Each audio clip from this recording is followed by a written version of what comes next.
Hi there, and welcome to another Golden Gate Kojic Gator Chat. Our lesson for Sunday, May 26th, 2024 is Lesson 13, Change of Tradition. It's been a challenging one. I've had to think about it and even retake this a couple times. So our lesson scripture comes from Matthew 15, 1 through 11, and also 15 through 20, again from the Message Bible, so we can kind of read about the story of it.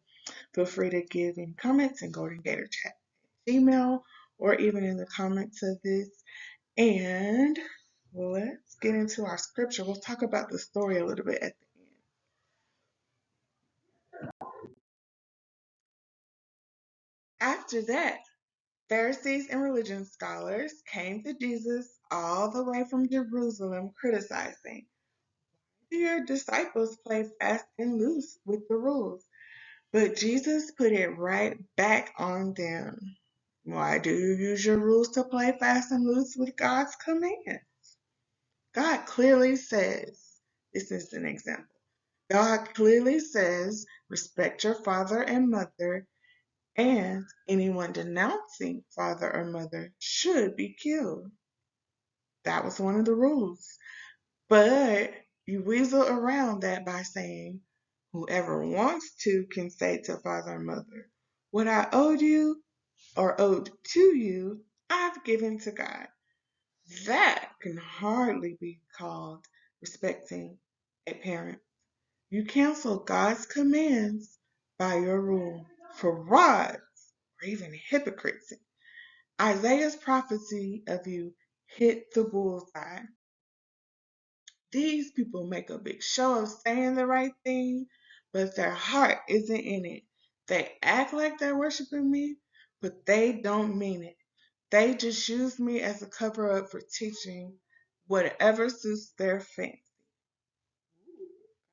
It. He then called the crowd together and said, "Listen, take this to heart. It's not what you swallow that pollutes your life, but what you vomit up." I thought, what in the world could that mean? Peter did too. This is what he said. Peter said, "I don't get it. Put it in plain language." So Jesus replied, "You too? Are you being willfully stupid?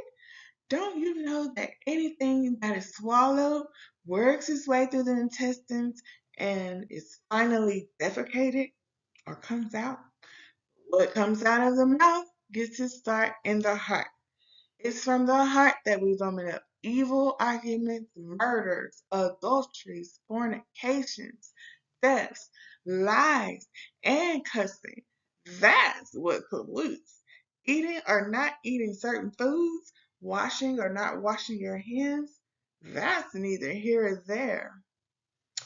Wow, what a lot to take in as we're doing our lesson and thinking about changing tradition in different ways that we encounter um, things.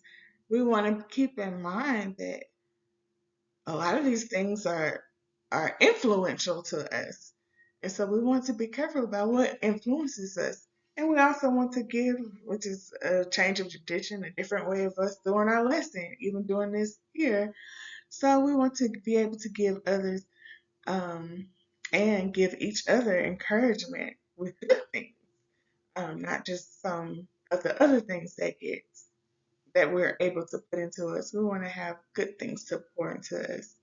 So that brings me to one of my takeaways is it's the heart that really matters. Doing things or saying things or following rules in certain ways. Sometimes we even follow rules the ways that we think that they should be followed.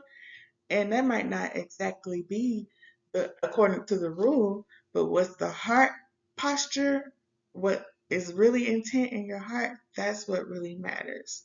So we have to keep that in mind. We want to be obedient and loving of our fathers and mothers and respectful. It's not said that we can do certain things but not be doing it for the right reasons.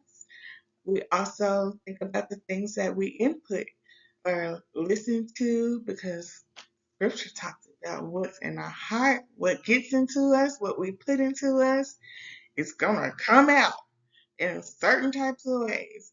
And those type of bad things that it can come out as, we want to mitigate that. We don't want it to be the bad things. We want good things to come out. So that's something that we all are working on. I work on it each and every day.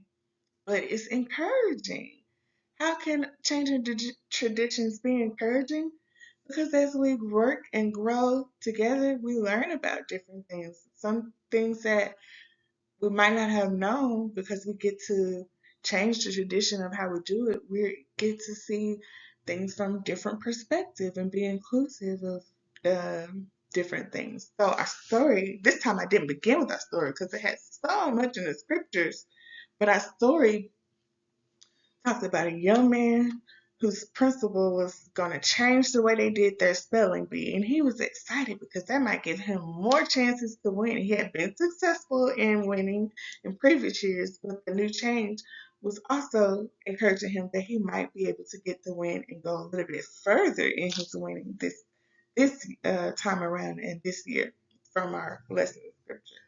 So I saw how that means that more people might get to participate, different people might be able to participate for him in that story, but that also applies in things that we do. Maybe we can reach other people, do things that go a little bit further when we change a tradition. So that's a good thing, especially when our heart's intent is to give in a good way. That is an example of courage. It exemplifies doing something in a different way, not that might not be um, as the path may not be as paved. It means you're taking courage to try something new and maybe make a YouTube video that might help to reach somebody who might not be able to reach it in a different way. As an example, it takes courage, but it also means that you've done change the tradition and you do something in a different way to try and help someone else. And lastly, one of the things that made me think of is it can help illuminate your heart intent and your true motivation. So, overcoming those challenges and obstacles, it shows what you really mean or intent about or passionate about. And while we talked about last week being creative, we also want to make sure that the things are that are coming out of it, we're putting good into it so good can come out of it. So sum it up in that way. So much to take from it. Feel free to share. I'm so excited because I've been getting to share with so many different people. I've been talking to friends, talking to my family. I even got to meet some new people this week, and I'm so excited. So I'm excited about how these lessons not only help others, but it helps me. We help each other because we're a community and we love each other. So know that I love you. I'm praying for you. And we're going to be thinking about the ways that we might change traditions and the good things that can come of or come from or come out of those things. Have a good day. Have a good week. Love you. And I'm praying for you.